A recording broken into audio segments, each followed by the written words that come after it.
اللہ رب العزت نے قرآن مجید میں ارشاد فرمایا یا ایھا الذین آمنوا لا یسخر قوم من قوم عسى ان یکونوا خیرا منہم، اے ایمان والوں کوئی قوم کسی قوم کا مذاق نہ اڑائے، ممکن ہے جن کا مذاق اڑا رہے ہو وہ تم سے بہتر ہو۔ اللہ رب العزت نے مذاق اڑانے سے، کسی کی بیجا تحقیر کرنے سے صراحت کے ساتھ منع فرمایا۔ آقا کریم علیہ السلام نے فرمایا، حضرت ابو ہریرہ حدیث کے راوی ہیں، حضور فرماتے ہیں کسی مسلمان کے لیے اتنی برائی ہی کافی ہے کہ وہ اپنے کسی مسلمان بھائی کو خود سے حقیر جان رہا ہو۔ تمسخر استہزاء سے اجتناب کا حکم دیا گیا، لیکن آج چند عباش نوجوان بالمتصل لڑکے لڑکیاں صرف یوٹیوب کے سبسکرائبر بڑھانے کے لیے، فیس بک کے لائک اور شیئر بڑھانے کے لیے، ٹک ٹاک کے فالوورز گین کرنے کے لیے لوگوں کا مذاق بھی اڑاتے ہیں، بے جا ان کا استہزاء اور ان کو حقارت کی نظر سے دیکھ رہے ہیں۔ ہمیں حکم دیا گیا کسی کا مذاق نہیں اڑانا، کسی کو حقارت کی نظر سے نہیں دیکھنا، کسی کو خود سے چھوٹا نہیں جاننا، لیکن آج صرف اور صرف چند ٹکوں کی خاطر ہماری نوجوان نسل لڑکے لڑکیوں میں یہ بیماری داخل ہو چکی ہے کہ وہ اپنے سے چھوٹوں کا مذاق بھی اڑاتے ہیں، اپنے سے بڑوں کو حقارت کی نظر سے بھی دیکھ رہے ہیں۔ کوئی لڑکا موٹر سائیکل پر آئے گا، کوئی بزرگ سفید ریش آگے جا رہا ہو، وہ پانی کا گندا غبارہ اس بزرگ کو مارے گا، پہلے انجان بنے گا اور پھر بزرگ کی طرف دیکھ کر کہے گا بزرگوں وہ کیمرہ لگا ہے، میں آپ سے مذاق کر رہا تھا، کیمرے کی طرف دیکھ کر اپنا ہاتھ ہلا دیں۔ اسے کہا گیا پرینکس کا اور میمز کا کلچر۔ یہ وہ کلچر ہے جس کے ذریعے ہماری نسلوں کو آقا کریم علیہ السلام کی تعلیمات سے بے بہرا کیا گیا، رب کے قرآن سے دور کیا گیا۔ ہم میں آج یہ چیز سرایت کر گئی ہے کہ ہم گلی محلوں میں کھڑے ہو کر لوگوں کا مذاق اڑاتے ہیں، ان کا تمسخر کرتے ہیں، استہزاء کرتے ہیں اور حقارت کی نظر سے انہیں دیکھتے ہیں، اور بدترین عمل یہ ہے ہم اس بات کو گناہ بھی نہیں سمجھتے، جبکہ آقا کریم فرما رہے ہیں کسی مسلمان کے لیے اتنی برائی کافی ہے کہ وہ کسی مسلمان بھائی کو خود سے حقیر جانے۔ اس کا مطلب یہ ہے جہنم میں لے جانے کے لیے اتنی برائی کافی ہے کہ ہم میں سے کوئی کسی دوسرے کو اپنے سے حقیر جانتے ہوئے اس کا مذاق اڑا رہا ہو۔ لہٰذا ہم پر یہ ذمہ داری عائد کی گئی کہ ہم نے کبھی کسی کا مذاق نہیں اڑانا ہے۔ پھر ہم پر یہ ذمہ داری بھی عائد کی گئی، معلومات کی ترسیل ایک امانت ہے۔ ہم سمجھتے ہیں کہ صرف زمین، جائیداد، زر، گھر، بنگلہ، گاڑی، پیسے، یہی چیزیں بطور امانت رکھوائی جاتی ہیں۔ جان لیجیے کسی کی بات، کسی کا راز، یہ بھی ہمارے پاس ایک امانت ہے، اور ایمان والا کبھی بھی امانت میں خیانت نہیں کرتا۔ اللہ نے قرآن مجید میں فرمایا ان اللہ یأمرکم ان تؤدوا الامانات الی اہلھا، بے شک اللہ تمہیں حکم دیتا ہے کہ امانتیں ان کے اہلوں کے سپرد کرو۔ اللہ رب العزت نے امانت میں خیانت اسے ایمان والوں کا شیوا نہیں کہا۔ ایمان والے اپنی ذات میں یہ وصف روشن رکھتے ہیں، وہ کبھی بھی کسی کی دی ہوئی امانت میں خیانت نہیں کرتے۔ اب میں خواتین کے سبب لحاف میں کچھ باتیں کرنے لگا ہوں۔ معلومات کی ترسیل کیا ہے؟ ایک امانت ہے، لیکن المیہ اور بدقسمتی یہ ہے کہ آج نوجوان لڑکے لڑکیوں کے واٹس ایپ گروپس بنے ہوئے ہوتے ہیں، یونیورسٹیز کے طلبہ طالبات کے واٹس ایپ گروپس بنے ہوئے ہوتے ہیں، اسکول کالجز کے طلبہ طالبات نے کچھ گروپس کریٹ کیے ہوئے ہوتے ہیں۔ ہوتا یوں ہے کہ جب کسی ٹک ٹاکر کی کوئی لیک ویڈیو سامنے آتی ہے، کوئی برہنہ ویڈیو سامنے آتی ہے، کوئی ولگر کانٹینٹ ہم تک پہنچتا ہے، کسی کے کمرے کی راز و نیاز ہم تک پہنچتی ہے، ہم نے وہ گروپس بنائے ہوئے ہوتے ہیں، ہم ان گروپس کے ذریعے ایک دوسرے سے وہ ویڈیوز مانگ رہے ہوتے ہیں۔ چہ جائے کہ جب وہ ویڈیو ہم تک پہنچتی ہم اس بندے کو بلاک کرتے، منع کرتے، اس سے روکتے کہ معلومات کی ترسیل ایک امانت ہے۔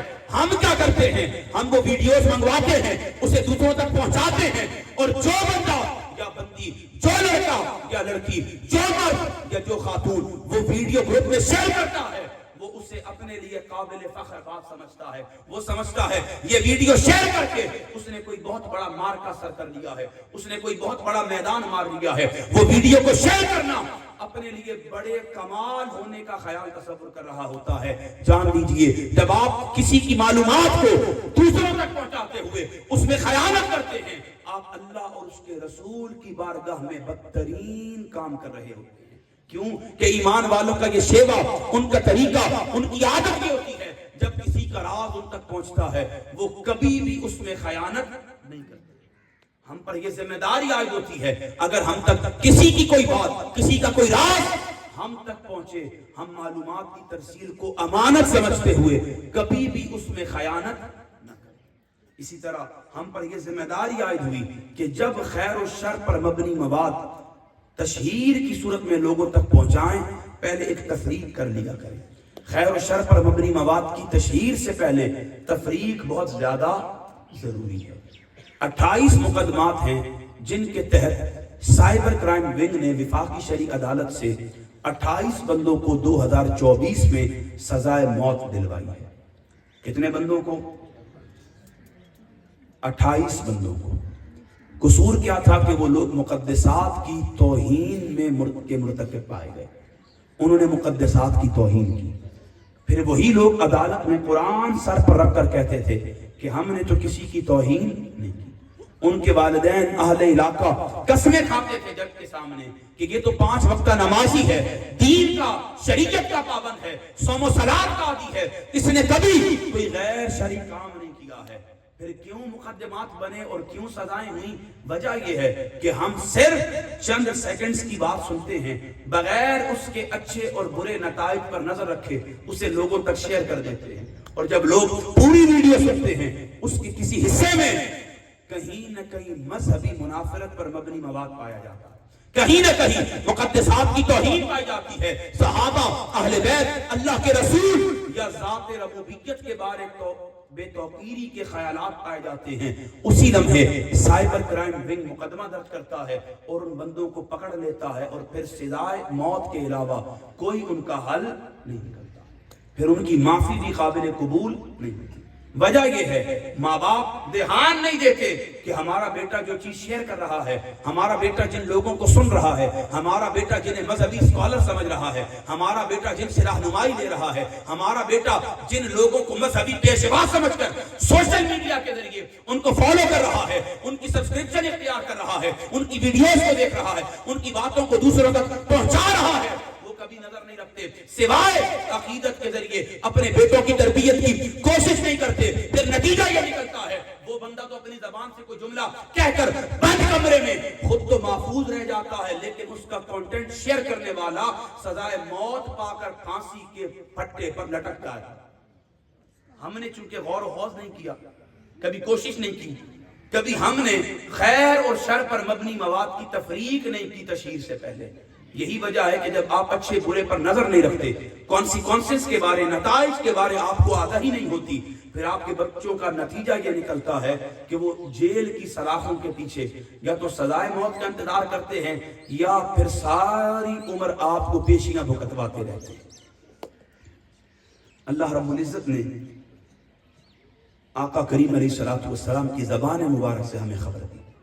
حضرت جریر بن عبداللہ حدیث کے راوی ہیں. حضور فرماتے ہیں من سن فی الاسلام سنتا حسنتا فلہ اجرھا واجر من عمل بها بعدہ. آقا کریم فرماتے ہیں جس نے اسلام میں نیک کام کا آغاز کیا اس کے لیے اس نیکی کا بھی اجر ہے اور بعد میں جو اس پر عمل کرے گا وہ اجر بھی اس بندے کو مل رہا ہوگا. پھر حضور نے فرمایا جس نے اسلام میں کسی برائی کا آغاز کیا وہ برائی بھی اس کے سر ہے, اس کا گناہ بھی اس کے سر ہے, اور بعد میں جو اس پر عمل کرے گا وہ گناہ بھی اس کے سر آ رہا ہوگا. لہٰذا آپ جب کسی تک کوئی بات کریں, کسی تک کوئی میسج کنوے کریں, کسی تک کسی ویڈیو کو شیئر کریں, کوئی واٹس ایپ کی چیٹ کسی تک پہنچائیں, پہلے دیکھ لیا کریں کہ اس سے برائی جنم لے رہی ہے یا اچھائی پیدا ہو رہی ہے, خیر کا دروازہ کھل رہا ہے یا برائی ہموار ہو رہی ہے. جب تک آپ خیر و شر پر مبنی مواد کی تشہیر سے پہلے تفریق نہیں کریں گے, اچھے اور برے کی تمیز نہیں کریں گے, آپ کبھی بھی اپنی ذمہ داری کو ادا نہیں کر سکیں گے. اسی طرح ہم پر یہ ذمہ داری عائد کی گئی کہ ہم جھوٹ کی تشہیر سے کلیتاً اجتناب کریں. اللہ رب العزت نے جھوٹوں پر لعنت فرمائی ہے۔ آقا کریم علیہ الصلوۃ والسلام نے فرمایا وَإِيَّاكُمْ وَالْكَذِبَ فَإِنَّ الْكَذِبَ يَهْدِي إِلَى الْفُجُورِ وَإِنَّ الْفُجُورَ يَهْدِي إِلَى النَّارِ۔ حضور نے فرمایا بے شک جھوٹ سے اجتناب کرو، بلا شبہ جھوٹ انسان کو گناہوں کے قریب کرتا ہے اور گناہ انسان کو جہنم کے قریب کرتے ہیں۔ اس لیے صراحت کے ساتھ حکم دیا گیا کہ ہم نے جھوٹ سے اجتناب کرنا ہے، کلیتاً جھوٹ سے خود کو روکنا ہے۔ اور سوشل میڈیا کے اسپیکٹ سے ہم پر یہ ذمہ داری عائد کی گئی کہ ہم نے کبھی بھی کسی کے سامنے جھوٹ کی تشہیر نہیں کرنی ہے۔ سیدنا علی شیر خدا کرم اللہ وجہ الکریم فرماتے ہیں زین الحدیث الصدق، گفتگو کی زینت انسان کا سچ بولنا ہے۔ جب انسان سچ بولتا ہے اس کے کلام میں حسن پیدا ہوتا ہے اور بندے تعمیل کی طرف آتے ہیں، اس کی بات سن کر تکمیل کی طرف آتے ہیں اور خداداد صلاحیتوں کے ذریعے اپنی زندگی کو بہتر بنانے کی کوشش کرتے ہیں۔ کیوں کہ جھوٹ گناہوں کی طرف لے کر جاتا ہے اور سچ آدمی کو جنت کی طرف لے کر جاتا ہے۔ اس لیے جھوٹ سے اجتناب کا حکم دیا گیا اور ہم پر یہ ذمہ داری عائد کی گئی۔ آج المیہ یہ ہے، ہم میں سے اکثریت لوگ جب اپنے موبائل کی اسکرین اسکرول کرتے ہیں، یوٹیوب کی کوئی ویڈیو چلاتے ہیں، فیس بک کی کوئی ویڈیو دیکھتے ہیں، سب سے پہلی تصویر ویڈیو شروع کرنے سے پہلے جو آپ کے سامنے آئے اسے تھمبنیل کہتے ہیں۔ جس تھمبنیل کو دیکھ کر آپ اس پر اپنا انگوٹھا لگاتے ہیں، اسے انگلش میں کہتے ہیں CPR، کلک پر ریٹ۔ آپ انگوٹھا لگاتے ہیں، انگوٹھا لگانے کے ساتھ ہی جس بندے نے ویڈیو ڈالی ہوتی ہے اس کے اکاؤنٹ میں ڈالر آنا شروع ہو جاتا ہے۔ اس نے لکھا ہوتا ہے ایک کلک کریں اولاد مل جائے گی۔ لڑکیاں کلک کرتی ہیں اولاد کے لیے، لڑکے کلک کرتے ہیں اچھی شادی کی خواہش کے لیے۔ لیکن جب وہ کلک کرتے ہیں جو تصویر باہر لگی ہوئی تھی، جس بات کو پڑھ کر انہوں نے کلک کیا تھا، اندر وہ کنٹینٹ موجود نہیں ہوتا۔ اسے کہا گیا جھوٹ۔ یہ ایسا جھوٹ ہے جس سے لوگ جھوٹ سمجھنے کے لیے بھی تیار نہیں ہیں۔ کیوں کہ وہ بندہ جو جھوٹ دکھا رہا ہے وہ بندہ جانتا ہے کہ جھوٹ خریدا جاتا ہے۔ ہمارے دور میں سچ بولنے کے لیے کوئی تیار نہیں ہے۔ وجہ یہ ہے نہ کوئی سچ سننا چاہتا ہے، نہ کوئی سچ دیکھنا چاہتا ہے، نہ کوئی سچ پر عمل کرنا چاہتا ہے، اور نہ ہی سچ سے کسی کو ظاہری فائدہ نظر آتا ہے۔ یہی وجہ ہے جھوٹ دکھایا جاتا ہے چونکہ جھوٹ خریدا جاتا ہے، جھوٹ بولا جاتا ہے چونکہ جھوٹ سنا جاتا ہے۔ یہی وجہ ہے لوگ جھوٹ بولتے ہیں اور ہم جھوٹ خرید رہے ہوتے ہیں۔ عورتیں یہ بات ذہن نشین کر لیں، کبھی ایسے کلک کرنے سے کسی کو اولاد نہیں ملی، کبھی ایسے کلک کرنے سے بیٹیوں کے رشتے، کبھی ایسے کلک کرنے سے اولاد کے روزگار کے ذرائع آسان نہیں ہوئے ہیں۔ یہ صراحت کے ساتھ جھوٹ بھی ہے، اور ہم اس کی تشہیر کیسے کرتے ہیں؟ جو یہ کھولتے ہیں وہ پہلے قسم دیتا ہے، خدا کی قسم ہے 100 بندوں تک وسیع کرو، پھیلاؤ، اس میسج کو شیئر کرو، اللہ تمہاری ہر مراد پوری کرے گا۔ اور میں 100 بندوں تک میسج بھیج رہی ہوتی ہوں، اگلے 100 بندے پھر 100 تک پھیلا رہے ہوتے ہیں، اور یہ جھوٹ پھیلتا پھیلتا سارے انسانوں تک عام ہو جاتا ہے اور لوگ اسے سچ سمجھ کر جھوٹ پر عمل کر رہے ہیں۔ لہٰذا ایسی چیزوں سے بچیں، کیوں کہ اللہ اور اس کے رسول نے صراحت کے ساتھ ہمیں جھوٹ کی تشہیر کرنے سے منع فرمایا، اور یہ ذمہ داری ہم پر عائد کی ہے کہ کبھی بھی ایسے کاموں کو فروغ نہ دیں جن کی بنیاد جھوٹ ہو، چونکہ جھوٹے پر اللہ کی۔ اسی طرح برے القابات کے پکارنے سے منع کیا گیا۔ اللہ رب العزت نے سورہ حجرات میں فرمایا وَلَا تَنَابَذُوا بِالْأَلْقَابِ، اور ایک دوسرے کے برے نام نہ رکھو۔ آپ میں جتنی بہنیں، مائیں، بیٹیاں بیٹھی ہیں، جتنے بزرگ بیٹھے ہیں، وہ گھر چلے جائیں، ہمیں حکم دیا گیا ایک دوسرے کا برا نام نہیں رکھنا۔ گھر جائیں، آپ اپنی بیٹیوں کے فیس بک پیج کھولیں اور آپ اپنے بیٹوں کے کھولیں، آپ دیکھیں گے کہ انہوں نے اپنے لیے شارٹ نیمز کا انتخاب کیا ہوگا، مختصر نام رکھے ہوں گے۔ اچھا، بچیوں نے نام رکھے ہوں گے پرنسس کر کے کسی فلم سٹار کے نام پر، لڑکوں نے نام رکھے ہوں گے کسی پنجابی سنگر کے نام پر۔ اس سے کیا ہوگا؟ نام کا معنی بھی بدل گیا، مطلب بھی تبدیل ہو گیا، تاثیر بھی ختم ہو گئی، اور ہم نے نام کی بے توقیری بھی کر دی۔ اللہ نے ہمیں صراحت کے ساتھ منع کیا کہ میں نے، آپ نے ایک دوسرے کو برے نام سے نہیں پکارنا۔ ہم نے کیا کسی کو برے نام سے پکارنا تھا، ہم خود ہی اپنے لیے برے ناموں کا انتخاب کرنا شروع کر چکے۔ اسی طرح ہمیں حکم دیا گیا تان و تشنیع سے، گالی سے، عیب جوئی سے اجتناب کرنا ہے۔ اللہ رب العزت نے قرآن مجید میں فرمایا وَلَا تَلْمِزُوا أَنفُسَكُمْ، اور آپس میں ایک دوسرے کو عیب نہ لگاؤ۔ ایک مقام پر فرمایا وَيْلٌ لِكُلِّ ہُمَزَةٍ لُمَزَةٍ، اور ہر اس شخص کے لیے ہلاکت ہے جو تانا زنی کرنے والا، عیب جوئی کرنے والا ہے۔ ہمیں صراحت کے ساتھ عیب جوئی کرنے سے، تانا زنی کرنے سے، گالیاں دینے سے منع فرمایا گیا ہے۔ آقا کریم علیہ الصلوۃ والسلام نے فرمایا، ابو برزہ اسلمی رضی اللہ تعالیٰ عنہ حدیث کے راوی ہیں، آقا کریم کا ارشاد یا معشر من آمن بلسانہ ولم يدخل الایمان قلبہ، اے وہ لوگوں جنہوں نے زبان سے تو کلمہ پڑھ لیا لیکن ایمان ابھی ان کے دل میں داخل نہیں ہوا۔ آقا نے فرمایا وہ لوگ جنہوں نے کلمہ زبان سے پڑھا ہے ایمان ان کے دل میں داخل نہیں ہوا۔ پھر آقا نے ان کی دو نشانیاں بیان کی، فرمایا مسلمانوں کی غیبت نہ کیا کرو اور نہ ان کی پس پردہ عزتوں کے در پہ رہا کرو۔ کیوں؟ جو کسی مسلمان کی عزت کے در پہ رہتا ہے اللہ اس کے رازوں کو فاش کر دیتا ہے، اور اللہ جس کے رازوں کو فاش کر دے اسے اس کے گھر والوں کے سامنے ذلیل اور رسوا کر کے رکھ دیتا ہے۔ اس لیے منع کیا گیا تانا زنی نہیں کرنی، عیب جوئی نہیں کرنی، اور کسی کو گالی نہیں دینی۔ آپ ابھی یوٹیوب پر سیدی شیخ الاسلام کا اکاؤنٹ کھولیں، فیس بک پر شیخ الاسلام کا پیج کھولیں، ٹک ٹاک پر ان کا اکاؤنٹ کھول کر ریل دیکھیں، کچھ بھی نہ کریں، اس کا کامنٹ سیکشن دیکھیں۔ کامنٹ سیکشن جب دینے سے سختی کے ساتھ منع فرمایا ہے، لیکن ہمارا عمل یہ ہے سامنے طاہر القادری کی تصویر آئے ہم گالیاں دینے سے بھی باز نہیں آتے، ہم تانا زنی کرنے سے بھی باز نہیں آتے، ہم عیب جوئی کرنے سے بھی باز نہیں آتے ہیں۔ نام محمد بخش ہوتا ہے لیکن گالیاں دے رہے ہوتے ہیں، نام فیض رسول ہوتا ہے لیکن کامنٹس میں گالیاں دے رہے ہوتے ہیں۔ میں آپ سے پوچھتا ہوں یہ اختلاف کا طریقہ کیا ہمارے اکابرین نے بھی اختیار کیا تھا؟ بڑی توجہ سے مجھے جواب دیجئے گا، کیا صحابہ میں اختلاف تھا یا نہیں تھا؟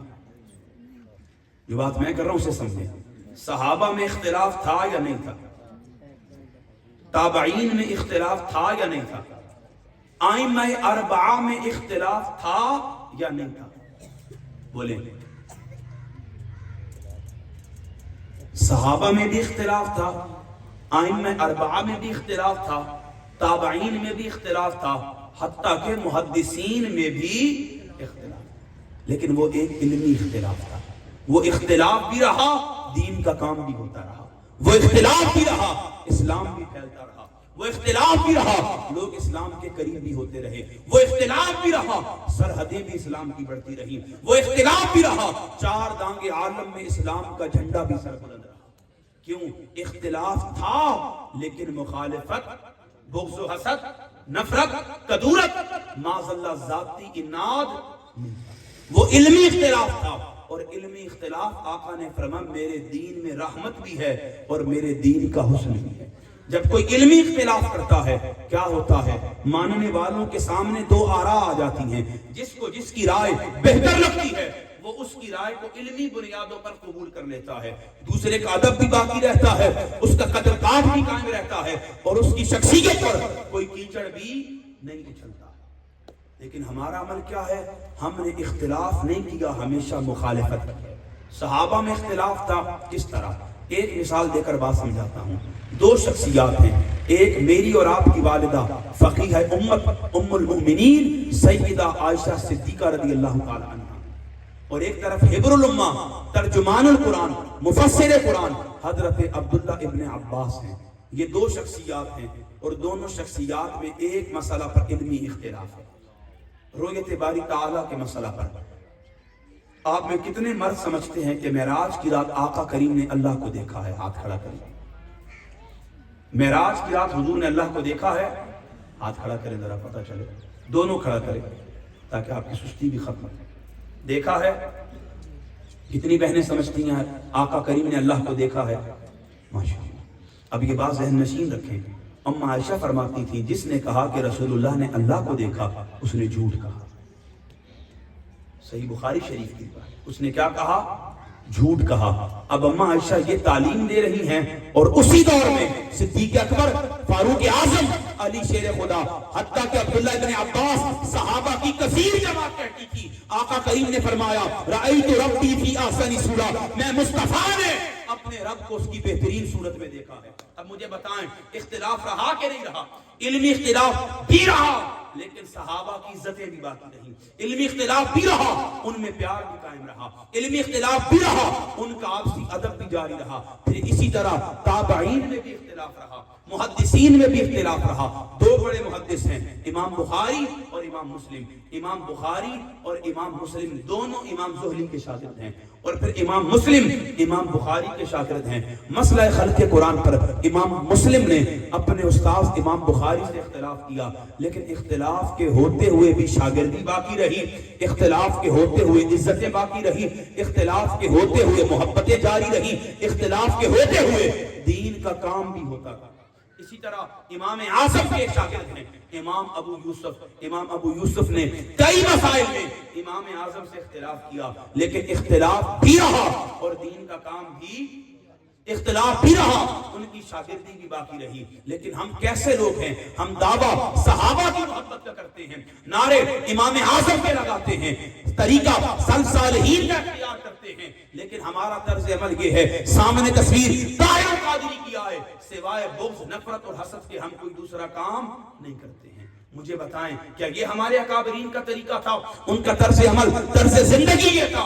اختلاف کے ہوتے ہوئے بھی وہ کبھی کسی کو گالی نہیں دیا کرتے تھے، کسی کے بارے بری بات نہیں کیا کرتے تھے، کسی کی عیب جوئی نہیں کیا کرتے تھے. اختلاف رکھتے تھے مگر اس کی عزت و احترام بھی کیا کرتے.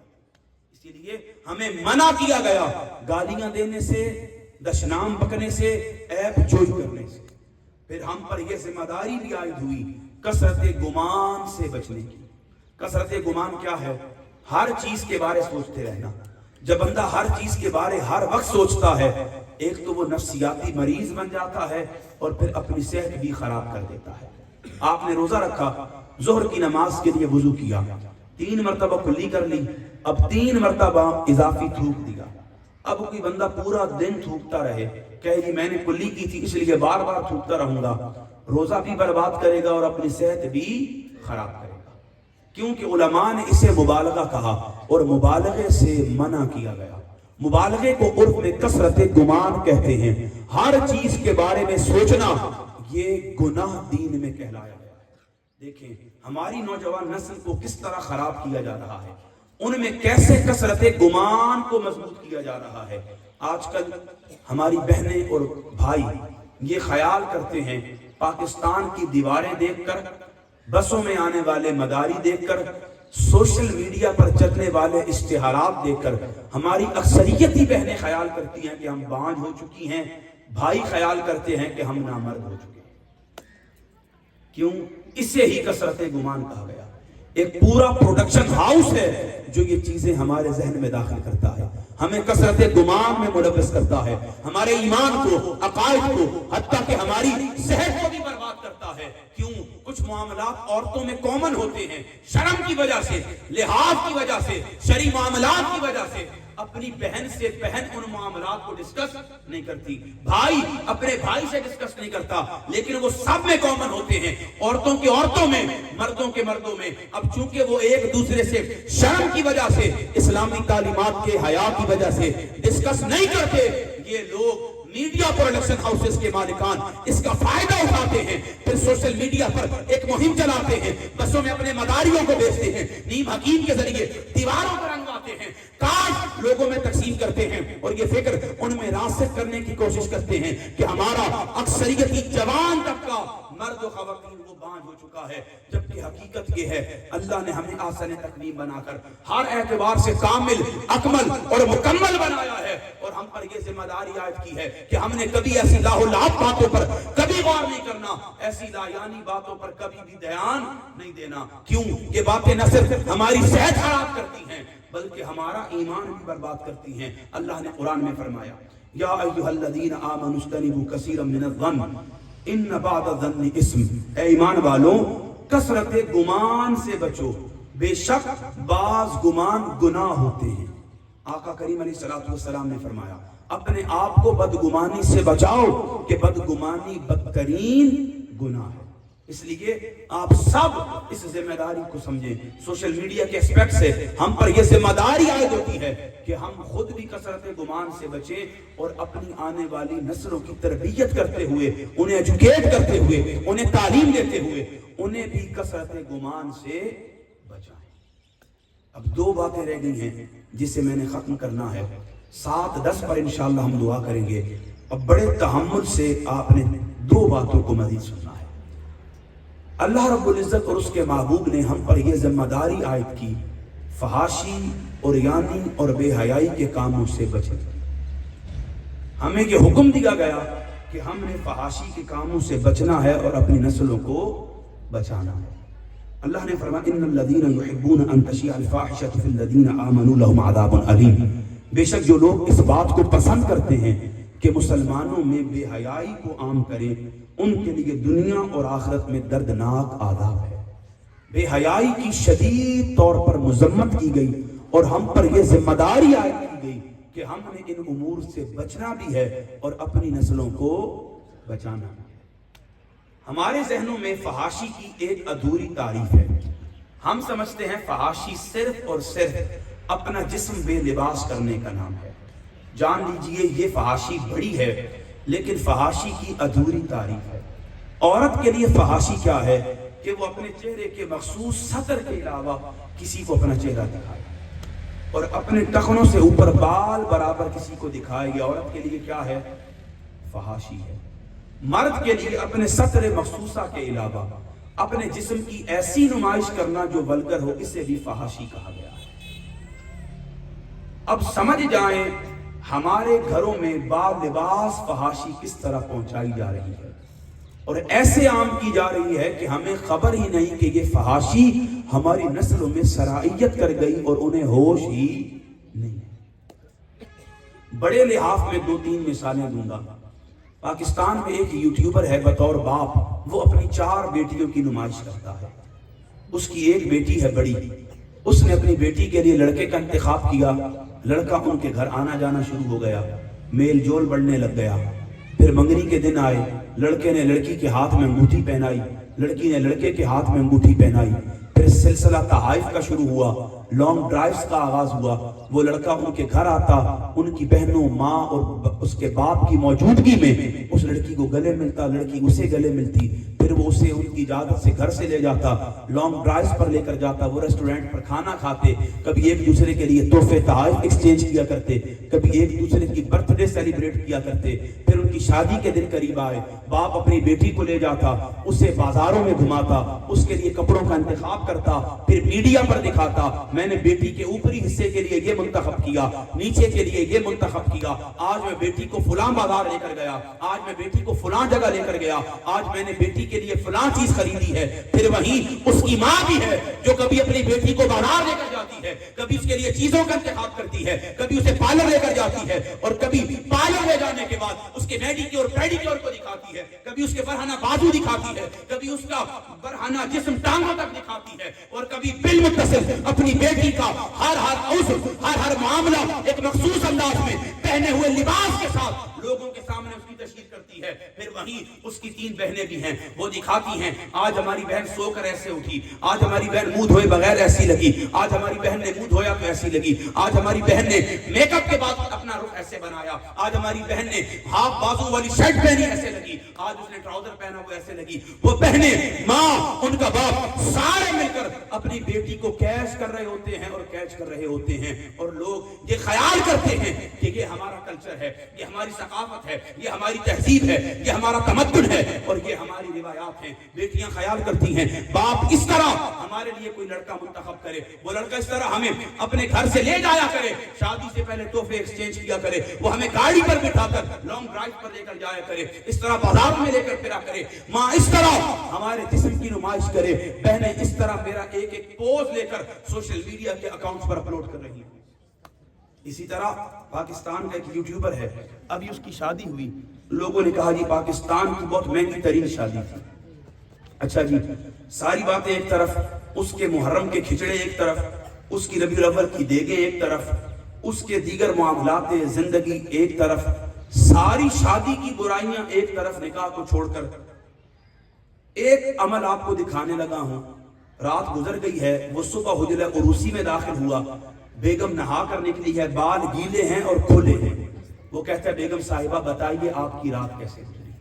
ہماری بہنیں بیٹیاں یہ خیال کرتی ہیں ہمارا شوہر ایسا ہو جو اس طرح ہماری زیب و زیبائش کرے، اس طرح ہماری زینت لوگوں کے سامنے پیش کرے. صرف یہ ظلم ایک طرف کہ وہ صرف اپنی بیوی کی لوگوں کے سامنے کیمرے پر نمائش نہیں کرتا، بلکہ اپنی بیوی کو، بہن کو، ماں کو اپنے دوستوں میں لے کر جاتا ہے، ان کی پارٹیز میں شامل کرتا ہے، کھلا جسم بالوں کے کھلے ہوتے ہوئے وہ مناظر لوگوں کے ساتھ شیئر کرتا ہے. وہ بہنیں بیٹیاں لوگوں کے ساتھ تصاویر بناتی ہیں، پھر انہیں سوشل میڈیا پر اپلوڈ کر کے کیش کیا جاتا ہے اور ان کے ذریعے اپنے معاملات کو کیش کیا جاتا ہے. پھر ایک لڑکا ہے، وہ پنجابی بولی بولتا ہے، وہ کبھی دکھاتا ہے اج میری ماں ایہو جہا رنگ کیتا جے، اج میری ماں ایہو جہا لباس پایا جے، اج میری ماں اے کام کر رہی جے، اج میری ماں اس طرح بیٹھ کے گھر دا جھاڑو پوچھا کر رہی جے، اج میری ماں دی ٹنگ ٹوٹ گئی جے. او پھر ماں دی ٹنگ دا او حصہ بھی دکھاندا جے کہ جی اے ویکھو اتنا حصہ جے میری ماں دا جڑا ٹوٹیا. لوگ پھر سمپیتی دیندے نے، سبسکرائبر بڑھدے نے، فالوورز بڑھدے نے، تے ساڈی بہناں بیٹیاں خیال کردیاں نے کہ اے ساڈا کلچر ہے. میں آپ سے پوچھتا ہوں ہماری کچھ خطے کی روایات ہیں، ہم بطور مسلمان یا ہم میں کوئی بندہ بطور ہندو، اس خطے کی کچھ روایات ہیں وہ مذہب کے آنے سے پہلے بھی ہیں. جان لیجیے اچھی بری چیز ہر جگہ ہوتی ہے، لیکن ہمارے اس خطے کی، ہمارے پنجابی کلچر کی، ہماری ثقافت کی کچھ روایات ہیں. ہمارے ہاں کزنوں کو گھر کے مخصوص حصے سے آگے آنے نہیں دیا. ہماری بیٹیوں بہنوں کے ساتھ غیر محرم کا اختلاط نہیں کروایا جاتا. ہم اسے اپنی عزتوں پر حملہ سمجھتے ہیں اگر کوئی ہماری بہنوں بیٹیوں سے بات کر رہا ہو. ہم اسے مناسب نہیں سمجھتے کوئی ہمارے گھر کے اس اندرون حصے میں آئے جہاں پر ہمارے گھر کی خواتین موجود ہوں. نہ ہم کسی کے گھر میں جاتے ہیں تاکہ جھاکی کرتے ہیں، نہ کسی کے گھر میں قدم رکھتے ہیں، اور نہ کسی کو اس طرح اپنے گھر میں آنے دیتے. کیوں؟ کہ یہ ہمارے خطے کی روایات اور ہماری ثقافت ہے. لیکن ان چیزوں کو ہمارا کلچر بنا کر ہماری نسلوں کی آبیاری کی جا رہی ہے، ان کی فکری تربیت کی جا رہی ہے، ان میں برائی کو پیدا کیا جا رہا ہے. لیکن المیہ یہ ہے کہ ہم اسے گناہ سمجھنے کے لیے بھی تیار، برائی سمجھنے کے لیے بھی تیار. مجھے نہیں پتا صاحبان منبر اس موضوع پر پتہ نہیں کب بات کریں گے، یا کریں گے بھی یا نہیں کریں گے. شرم مانے ہے، حیا مانے ہے، لوگوں کا ڈر شاید مانے ہے. لیکن قربان جاؤں سیدی شیخ الاسلام اور تحریک منہاج القرآن کا یہ خاصہ ہے کہ سیدی شیخ الاسلام نے اس دور میں بھی کسی محاذ پر امت کو تنہا نہیں چھوڑا. آپ نے اس جگہ جہاں روایتی موضوعات لیے جاتے تھے، آج بھی امت کے علماء منبر پر بیٹھ کر آقا کے حاضر و ناظر ہونے پر بات کرتے ہیں، حضور کے علم غیب پر سوال کرتے ہیں، آقا کریم کے تصرفات پر بات کی جاتی ہے. اور کوئی طبقہ ہے جو سوشل میڈیا کے پلیٹ فارم استعمال کر کے کبھی نوجوانوں کو رفع یدین کی طرف لے کر جاتا ہے، کبھی جزوی فروعی مسائل کی طرف لے کر جاتا ہے، کبھی مقدسات پر حملے کرتا ہے، کبھی صحابہ کی توہین کرتا ہے، کبھی اہل بیت کی بابت بے توقیری پر مبنی باتیں کیا کرتا ہے، کبھی وہ نوجوان نسل کو فروعی مسائل میں توہمات میں پھنسا کر ان کی فکری تربیت سے اور آنے والے مسائل سے ان کی نظروں کے آگے پردے عائد کرتا ہے. لیکن قربان جاؤں مجدد آخر سیدی شیخ الاسلام کا کمال یہ ہے جو لوگ 100 سال بعد دیکھیں گے قبلہ ابھی دیکھ کر اس کا احاطہ کر رہے ہیں. نہ صرف اس کا احاطہ کر رہے ہیں بلکہ روایت سے ہٹ کر روایتی تربیت امت کی فرما رہے ہیں، فکری طور پر انہیں تیار کر رہے ہیں، ہر محاذ پر ان کی تعلیم اور تربیت کے لیے کوشش کر رہے ہیں، آنے والی نسلوں کے اخلاق کو درست کر رہے ہیں، بیٹیوں کی کردار کی صحیح سمت کا تعین کر رہے ہیں، بیٹوں کے ذہنوں میں علمی اعتبار سے عقائد کو مضبوط شیلٹر عطا کر رہے ہیں. اور یہ خاصہ صرف ڈاکٹر طاہر القادری کا ہے. محترم اصغر جنجوعہ صاحب کھڑے ہو گئے نے، انہاں دی اجازت تو 5 منٹ مزید دیو تو میں ایک گل مکمل کرا. اجازت ہے؟ اجازت ہے. ہم میں سے اب کوئی بندہ یہ خیال کر سکتا ہے کہ بھائی اتنی بات کر دی، ہمارے بیٹا بیٹی بہن بھائی سمجھدار ہیں، بڑے ہیں، ہمیں ان پر نگرانی رکھنے کی ضرورت، وہ اچھا برا خود جانتے ہیں. سنیں، اگر کوئی یہ خیال کرتا ہے اس سے بڑھ کر سری گمراہی میں اس وقت کوئی اور نہیں ہے. کیوں؟ اللہ نے قرآن میں فرمایا یا ایھا الذین آمنوا، اے ایمان والو، قوا انفسکم واہلیکم نارا، خود بھی آگ سے بچو اور اپنے اہل خانہ کو بھی آگ سے بچاؤ. سیدنا فاروق اعظم حدیث کے راوی ہیں، صحیح بخاری کی روایت، آقا کریم نے فرمایا تم میں سے ہر ایک راعی ہے، اپنی رعیت کے بارے جواب دہ ہے، عورت اپنے شوہر اور بچوں کے بارے اللہ کی بارگاہ میں جواب دہ ہے، مرد اپنے اہل و عیال کے بارے اللہ کی بارگاہ میں جواب دہ ہے، حاکم حکمران اپنی رعایا کے بارے اللہ کی بارگاہ میں جواب دہ ہے۔ اس لیے ہم پر یہ ذمہ داری عائد ہوتی ہے کہ ہم میں سے ہر ایک بطور والد، بطور والدہ، بطور بھائی، بطور بہن، بطور بیٹا، بطور بیٹی، بطور معلم، بطور واعظ، بطور ناصحہ، بطور واعظہ، ہم میں سے ہر ایک پر بطور تحریکی رفیق یہ ذمہ داری عائد ہوتی ہے کہ ہم اپنی نسلوں کی آبیاری کے لیے، ان کی فکری تربیت کے لیے ان کا محاسبہ کریں۔ کیوں؟ فاروق اعظم رضی اللہ تعالیٰ عنہ فرماتے ہیں حاسبو انفسکم قبل ان تحاسبو، اپنے نفس کا محاسبہ کرو قبل اس کے کہ تمہارا محاسبہ کیا جائے۔ سامعین محتشم، اس لیے ہم سب پر یہ ذمہ داری عائد ہوتی ہے کہ ہم اپنے بچوں اور بچیوں پر نگرانی رکھیں۔ آپ میں سے کتنے ہیں جنہیں اپنی بہنوں اور بھائیوں کے موبائل کا پاسورڈ پتا ہے؟ کتنے ہیں جن ماؤں کو اپنی بیٹیوں کے موبائل تک رسائی حاصل ہے؟